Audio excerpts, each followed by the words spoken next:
इस वीडियो में हम क्लास 10th के पहले चैप्टर वास्तविक संख्याएं की प्रश्नावली 1.3 करेंगे। इस प्रश्नावली में टोटल 3 प्रश्न हैं और तीनों को इस वीडियो में हम करेंगे। यहां पर हमें सिद्ध करना है कि ये जो संख्याएं हैं ये अपरिमेय संख्याएं हैं। अब जिस विधि का यहां पर प्रयोग होता है इनको अपरिमेय प्रूव करने के लिए, इसका नाम है विरोधोक्ति द्वारा उपपत्ति यानी प्रूफ बाय कॉन्ट्रडिक्शन, जिसको हम विरोधाभास विधि भी कहते हैं। अब ये क्या है ये मैं आपको आगे समझाऊंगा जब हम क्वेश्चंस करेंगे। लेकिन जो यहाँ पर पहला क्वेश्चन है, इसको प्रूव करने की, इसको सिद्ध करने की जो प्रक्रिया है वो इन दो क्वेश्चंस से बिल्कुल डिफरेंट है। यानी जब भी हमारे पास क्वेश्चंस में सिंगल इस तरह से होता है, यानी जैसे कभी आपको √2 प्रूव करने को आ गया या √3 अपरिमेय प्रूव करने को आ गया, ये अलग प्रक्रिया से हल होता है, अलग प्रक्रिया से सिद्ध होता है, और ये एकदम अलग प्रक्रिया से सिद्ध होते हैं। तो 1 बाय 1 इन क्वेश्चंस को हम करते हैं। तो सबसे पहला क्वेश्चन हमारे सामने है, सिद्ध कीजिए कि √5 एक अपरिमेय संख्या है। अब हम इसको विरोधोक्ति द्वारा उपपत्ति यानी प्रूफ बाय कॉन्ट्रडिक्शन, इससे सिद्ध करेंगे। तो ये जो विधि है ये है क्या? तो इसको हम विरोधाभास विधि भी कहते हैं, क्योंकि यहाँ पर क्या होता है, देखो हम शुरू में एक कल्पना कर लेते हैं, कुछ चीज़ मान लेते हैं कि मान लो कुछ चीज़ कुछ है, लेकिन बाद में ऐसी घटनाएं होती हैं जिससे पता चलता है कि जो बात हमने शुरू में कही थी वो गलत थी। यानी यहाँ पर जो बात हम कहते हैं और यहाँ पर जो बात निकल कर आती है, इन दोनों में एक विरोधाभास पैदा होता है, ये एक दूसरे का विरोध करती है। इसलिए इस विधि का नाम है विरोधोक्ति द्वारा उपपत्ति। ठीक है, तो सेम हम यहाँ पर करते हैं। हम ये मानकर चलते हैं पहले, यानी ये हम इसके विपरीत हम ये मानते हैं कि यह एक परिमेय संख्या है, लेकिन बाद में ऐसी परिस्थितियाँ आती हैं जिससे ये पता चल जाए कि नहीं, ये परिमेय संख्या नहीं है, और ये परिमेय नहीं है तो फिर ये अपरिमेय है। ओके, तो अब इसको हम स्टेप बाय स्टेप करना शुरू करते हैं। तो सबसे पहले जो हम मानते हैं, जो हम लिखते हैं, वो है कि हम इसके विपरीत यह मान लेते हैं कि √5 एक परिमेय संख्या है। ओके, तो कोई भी जो परिमेय संख्या होती है उसको हम, आप जानते हैं कि भिन्न के रूप में लिख सकते हैं। तो इसका मतलब ये है कि जो √5 है इसको हम लिख सकते हैं a/b, जहाँ पे जो b है वो तो 0 नहीं है, पहली बात। a और b पूर्णांक होते हैं। और सबसे इंपॉर्टेंट बात मैं अब यहाँ पर लिख रहा हूँ कि a और b का कोई उभयनिष्ठ गुणनखंड नहीं है। अब उभयनिष्ठ गुणनखंड नहीं है, इसका क्या मतलब है? इसका मतलब ये है कि इनका कोई कॉमन फैक्टर नहीं है। ठीक है ना, यानी यहाँ पर जो मैंने लिखा है उभयनिष्ठ गुणनखंड, जैसे देखो 2 और 10 इसको हम ले तो इसका उभयनिष्ठ गुणनखंड यानी कॉमन फैक्टर 2 है, क्योंकि 2 इसको भी काटता है इसको भी काटता है। तो यहाँ पर हम ये 2 और 10 नहीं लिख सकते हैं, लेकिन अगर यहाँ पर जैसे 9 और 10 है तो ये इनका कोई उभयनिष्ठ गुणनखंड नहीं है ना। तो कोई भी नंबर ऐसा नहीं है, 1 को छोड़ के, 1 को वैसे हम इसमें काउंट नहीं करेंगे, कोई भी इसका कॉमन फैक्टर नहीं है ना, कोई इन दोनों को नहीं काटता है।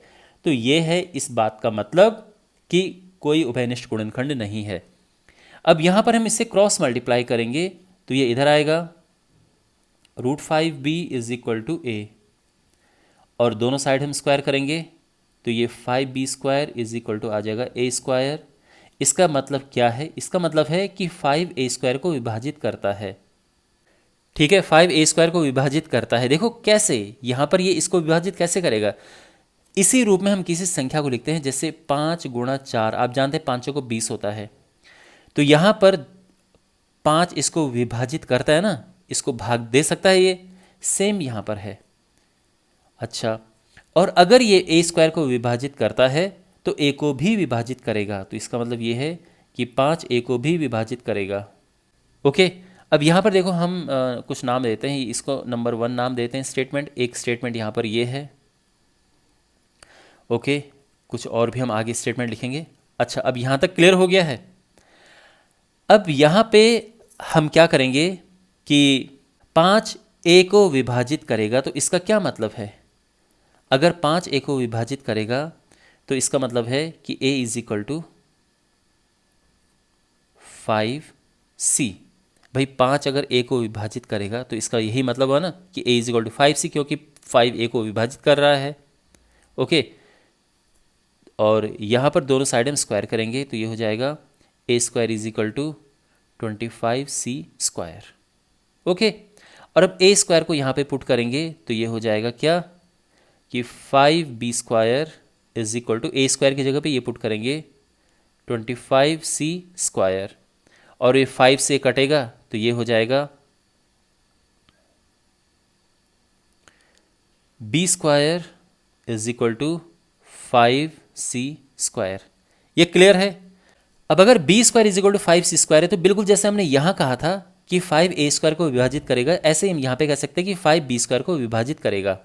तो इसका मतलब क्या है कि 5b² को विभाजित करेगा। अब अगर 5b² को विभाजित करेगा तो ये b को भी विभाजित करेगा, ठीक है। तो 5b² को विभाजित करता है तो ये 5b को भी विभाजित करेगा। और ये कैसे पता चला मुझे? यहाँ से पता चला, क्योंकि 5 इसको, ये नीचे आएगा तो इसको डिवाइड कर सकता है, ठीक है। ओके, और यहाँ पर मैं इसको नाम दे रहा हूँ तीसरा कथन, हमारा ये तीसरा स्टेटमेंट है। अब आप इस सेकंड वाले पे और थर्ड वाले पे गौर करो, क्या है इसका मतलब। तो सेकंड और थर्ड से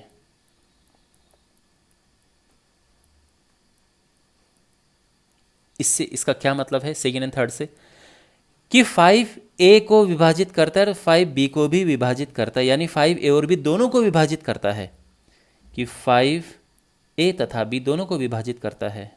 और अगर ये दोनों को विभाजित करता है तो इसका क्या मतलब है कि 5a और b दोनों का अभयनिष्ठ गुणनखंड है। तो जो 5 है वो a और b का उभयनिष्ठ गुणनखंड है। आप समझे भाई, ये a को भी विभाजित करता है और b को भी विभाजित करता है, तो ये दोनों का उभयनिष्ठ गुणनखंड है। मान लो कि कोई नंबर है 10 और 15, आप जानते हैं कि 5 इसको भी विभाजित करता है और इसको भी, है ना, दोनों को भाग दे सकता है ना 5, तो यानी 5 इनका उभयनिष्ठ गुणनखंड है। इसको हम देते हैं, ये हमारा चौथा कथन है। अब ध्यान से देखो, पहली बार हमने क्या कहा था पहले कथन में कि a और b का कोई उभयनिष्ठ गुणनखंड नहीं है, और यहाँ पे हम क्या कह रहे हैं कि 5 जो है वो a और b का उभयनिष्ठ गुणनखंड है। तो इन बातों में क्या हो गया, विरोधाभास हो गया ना। और जो हमारा फाइनल स्टेटमेंट होगा वो ये होगा कि कथन 1 और 2 में विरोधाभास है, यानी ये जो हमने बात यहाँ पर कही थी और इसमें विरोधाभास है। और इसका कारण क्या है? इसका कारण हमारी त्रुटिपूर्ण कल्पना है कि √5 एक परमेय संख्या है ना। हमने यहाँ पे कल्पना कर ली थी कि एक परमेय संख्या है, तो इससे हम ये निष्कर्ष निकालते हैं कि √5 एक अपरमेय संख्या है।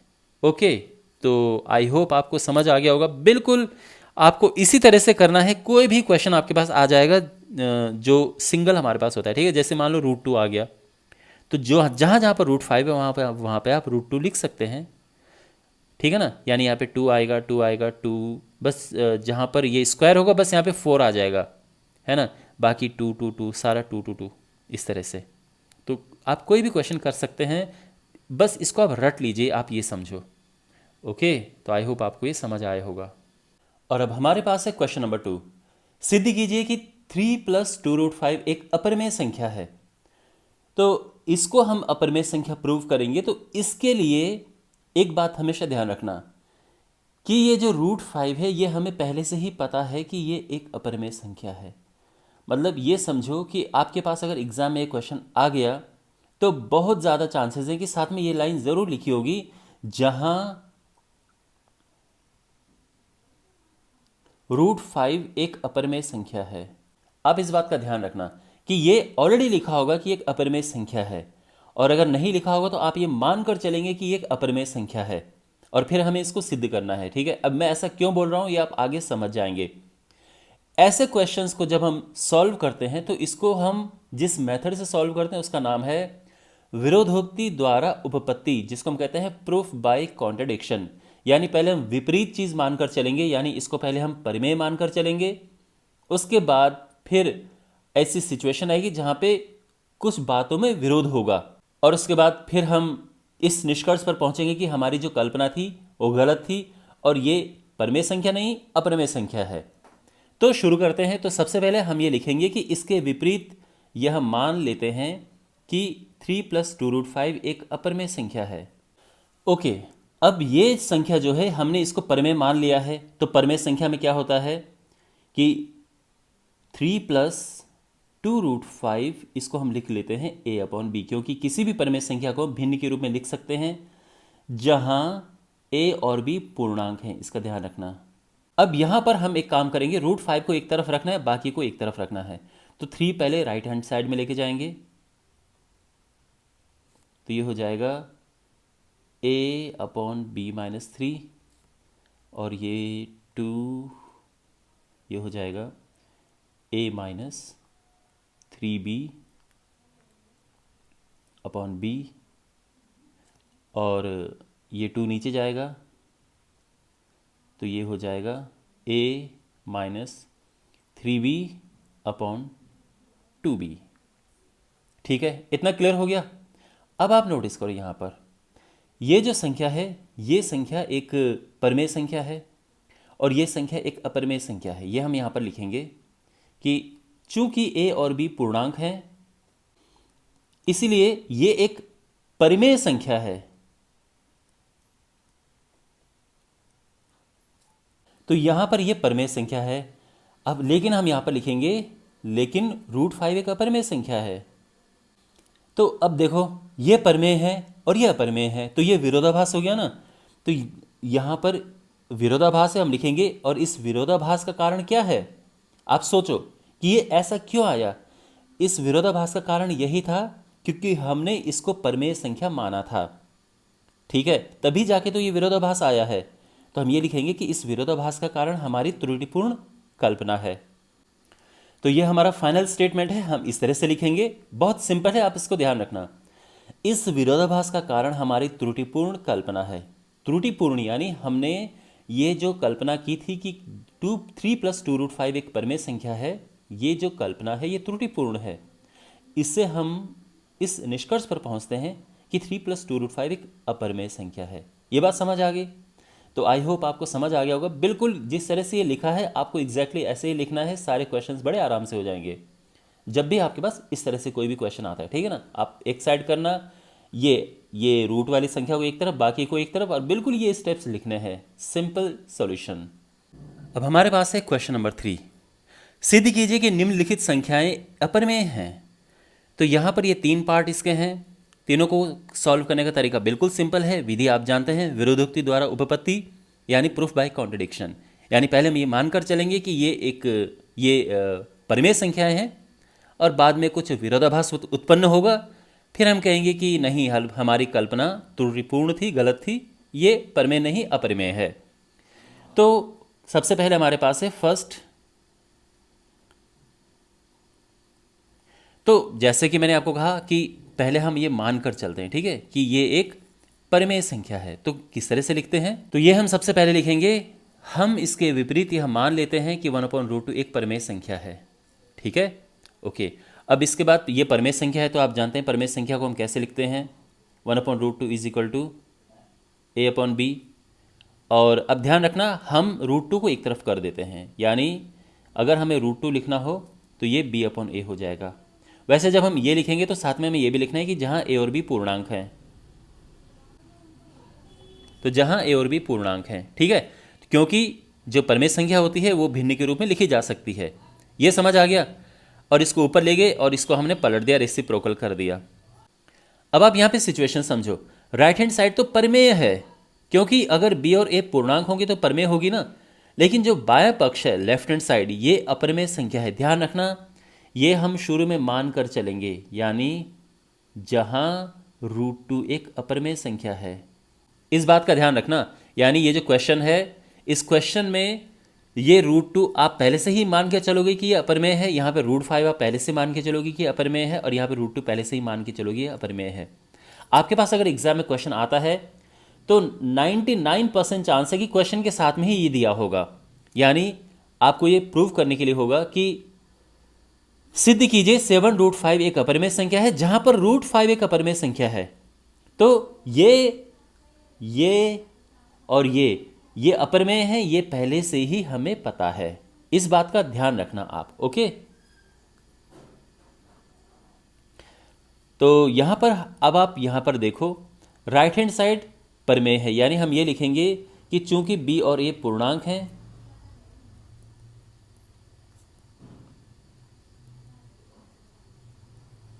इसीलिए b/a परिमेय संख्या है। लेकिन √2 एक अपरिमेय संख्या है। तो आप देखो, ये अपरिमेय है, ये परिमेय है। आप जानते हैं कि अपरिमेय और परिमेय बराबर नहीं हो सकते हैं, यानी इनमें विरोधाभास है।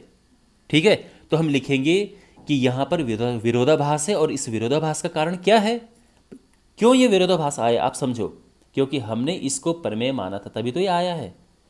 तो हमारी जो कल्पना थी कि ये एक प्रमेय संख्या है, ये कल्पना हमारे त्रुटिपूर्ण यानी गलत कल्पना थी। तो इससे निष्कर्ष निकलता है कि ये एक अप्रमेय संख्या है। तो जिस तरह से मैं कह रहा हूँ आपको एग्जैक्टली ऐसे ही लिखना है, ठीक है। तो फाइनल हम यहाँ पर इस तरह से लिखेंगे कि इस विरोधाभास का कारण हमारी त्रुटिपूर्ण कल्पना है कि 1/√2 एक प्रमेय संख्या है। तो इससे हम इस निष्कर्ष पर पहुंचते हैं कि 1/√2 एक अप्रमेय संख्या है। बिल्कुल सिंपल है, आपको यही स्टेप्स लिखने हैं, पूरे मार्क्स मिलेंगे। ओके, और सभी क्वेश्चंस के साथ में ऐसे ही करना है। तो दूसरा क्वेश्चन लेते हैं और सेम स्टेप्स हम फॉलो करेंगे, ठीक है। वेल, तो यहाँ पर आप समझ गए होंगे कि जब हमारे पास ऐसा क्वेश्चन आएगा कि सिद्ध कीजिए कि यह एक अप्रमेय संख्या है, और यहाँ पर साथ में क्वेश्चन में ये ज़रूर लिखा होगा कि जहाँ √5 एक अप्रमेय संख्या है मैक्सिमम टाइम। नहीं भी लिखा है तो आपको करना ऐसा ही है जैसे मैं यहाँ पे कर रहा हूँ। और क्या करते हैं, किस विधि का प्रयोग करते हैं, विरोधोक्ति द्वारा उपपत्ति। यानी हम पहले ये मान कर चलते हैं कि इसके विपरीत हम मान लेते हैं कि 7√5 एक प्रमेय संख्या है। अब प्रमेय संख्या है तो इसको भिन्न के रूप में लिख सकते हैं जहाँ a और b पूर्णांक है। तो ये तो आप सिंपल स्टेप समझ गए होंगे। अब इसके आगे करते हैं। तो √5 को हम एक तरफ कर देंगे और ये 7 को हम नीचे लेके चले जाएंगे। आप समझ गए, 7 नीचे आ गया, ये हो गया है। अब आप देखो सेम स्टेप्स फॉलो हो रहे हैं, तो आप समझ गए होंगे कैसे करना है। तो यहां पर चूंकि a और b पूर्णांक हैं तो ये प्रमेय हो गया है, ठीक है। तो यहां पर हम लिखेंगे कि a और b पूर्णांक हैं, तो क्या होगा, ये अब भाई अगर ये पूर्णांक है, ये पूर्णांक है, तो ये प्रमेय संख्या होगी। यही तो होता है प्रमेय संख्या कि भिन्न में लिख सकते हैं और ऊपर नीचे पूर्णांक होते हैं। और लेकिन आप ये देखो, ये तो अप्रमेय संख्या है ना, ओके। और लेकिन √5 एक अप्रमेय संख्या है, ओके। तो फाइनली हम ये लिखेंगे कि यहाँ पर विरोधाभास है। आप देखो ना, ये अप्रमेय है और ये प्रमेय है, तो अप्रमेय और प्रमेय बराबर नहीं होते हैं। तो यहाँ पर एक विरोधाभास है और हम लिखेंगे कि इस विरोधाभास का कारण क्या है, हमारी त्रुटिपूर्ण कल्पना है। हमने गलत कल्पना कर ली थी कि प्रमेय है, ये अप्रमेय संख्या है, ठीक है ना। ये फाइनली हम ये निष्कर्ष निकालेंगे कि हमारी कल्पना गलत थी, यानी प्रमेय नहीं है, ये अप्रमेय है। तो इसको हम यहाँ पे लिखेंगे। फाइनली हम ये लिखेंगे कि इस विरोधाभास का कारण हमारी त्रुटिपूर्ण कल्पना है कि 7√5 एक प्रमेय संख्या है। इससे हम इस निष्कर्ष पर पहुंचते हैं कि 7√5 एक अप्रमेय संख्या है। समझ गए आप, बिल्कुल सिंपल स्टेप्स हैं। ऑलराइट, अब इसका तीसरा पार्ट करते हैं। देखो, इस पार्ट को करने के लिए मैंने जो पिछले पार्ट में जो टेम्पलेट बनाया था, मैंने वो मिटाया नहीं है, वैसे रखा है, जिससे कि आपको ये पता चले कि क्यों ये कैसे बिल्कुल एक दूसरे से मिलते जुलते क्वेश्चंस हैं ये। तो अगर आपको एक पूरा स्टैंडर्ड हिसाब किताब पता है तो आप आराम से सभी क्वेश्चंस को कर सकते हैं। तो यहाँ पर अगर हमें ये प्रूव करना हो कि सिद्ध कीजिए कि अप्रमेय संख्या है, ध्यान रखना साथ में ये दिया होगा जहाँ √2 एक अप्रमेय संख्या है। नहीं दिया होगा तो हम इसको साथ में लेके चलेंगे, ठीक है। करना आपको इसी तरह से जैसे मैं यहाँ पे कर रहा हूँ। तो पहले हम इसका विपरीत मान लेते हैं, क्योंकि यहाँ पर जो विधि यूज होती है ये होती है विरोधाभास विधि, यानी विरोधोक्ति द्वारा उपपत्ति। तो हम इसके विपरीत हम मान लेते हैं कि ये एक प्रमेय संख्या है। अब अगर ये प्रमेय संख्या है तो क्या होगा, अब देखो 6 को उस तरफ लेके जाओ, क्योंकि एक तरफ हमें रूट वाली संख्या लिखनी होती है और एक तरफ बाकी, ठीक है ना। यानी अगर ये प्रमेय संख्या है तो इसको भिन्न के रूप में लिख सकते हैं जहाँ a और b पूर्णांक हैं। तो इसको हमने ये लिखा, 6 को दूसरी साइड लेके चले गए और ये हो जाएगा √2 इज इक्वल टू, ये ऊपर मल्टीप्लाई होगा तो ये आ जाएगा a - 6b/b, ठीक है। अब क्योंकि a और b पूर्णांक है, इसीलिए ये वाली साइड है यानी a - 6b/b एक प्रमेय संख्या है। समझ रहे हैं आप, ये एक प्रमेय संख्या है। और अब ये संख्या प्रमेय है, लेकिन आप ये जानते हैं कि ये अप्रमेय संख्या है, लेकिन √2 एक अप्रमेय संख्या है। तो यहाँ पर अप्रमेय बराबर प्रमेय हो रहा है, जो कि सत्य बात नहीं है, ठीक है। यहाँ पर एक विरोधाभास है, और ऐसा विरोधाभास क्यों हुआ है, इसका ये तभी हुआ है क्योंकि हमने कल्पना गलत कर ली थी। तो ये लिखेंगे, इस विरोधाभास का कारण हमारी त्रुटिपूर्ण कल्पना है कि 6 + √2 एक प्रमेय संख्या है। तो इससे हम इस निष्कर्ष पर पहुंचते हैं कि 6 + √2 एक अप्रमेय संख्या है। सिंपल, बिल्कुल सेम स्टेप्स हैं तीनों पार्ट में, बिल्कुल एक ही तरह के स्टेप्स हैं। आई एम श्योर आपको ये अच्छे से समझ आ गया होगा कि कैसे इन्हें करना है। ध्यान रखना, अगेन मैं ये कह रहा हूँ कि आपके पास मैक्सिमम चांसेस हैं कि ये लिखा हुआ मिलेगा कि ये एक अपरिमेय संख्या है। अगर नहीं भी मिला होगा लिखा हुआ तो भी आप इसको ऐसे ही फॉलो करेंगे। हाँ, ये हो सकता है कि दोनों को आपको अलग अलग प्रूव करना हो, यानी क्वेश्चन में ये आ जाए सिद्ध कीजिए कि √2 एक अपरिमेय संख्या है, और उसके बाद फिर ये लिखो और इससे सिद्ध कीजिए कि ये एक अपरिमेय संख्या है। तो इसके लिए आपको फिर इसको अलग सिद्ध करना होगा, लेकिन वो क्वेश्चन भी आपको अच्छा खासा 5 नंबर में मिलेगा। एक दो नंबर में तो कभी नहीं आएगा फिर इस तरह का, जहाँ पर आपको दोनों को सिद्ध करना होगा। लेकिन अगर 5 नंबर में ये क्वेश्चन आ गया कि सिद्ध कीजिए कि √2 एक अपरिमेय संख्या है, और इससे आप ये सिद्ध कीजिए कि 6 + √2 एक अपरिमेय संख्या है, तो इसके लिए आपको फिर पहले √2 को अपरिमेय सिद्ध करना होगा। आप जानते हैं √2 को अपरिमेय सिद्ध कैसे करते हैं, इस पर मैंने वीडियो बना रखा है, लिंक डिस्क्रिप्शन में मिल जाएगा। और 6 + √2 क्यों अपरिमेय है ये तो आप समझ ही गए। ठीक है, आई होप आपको ये समझ आ गया होगा। और इस चैप्टर के और वीडियोस के लिए आप डिस्क्रिप्शन बॉक्स में प्लेलिस्ट चेक करें।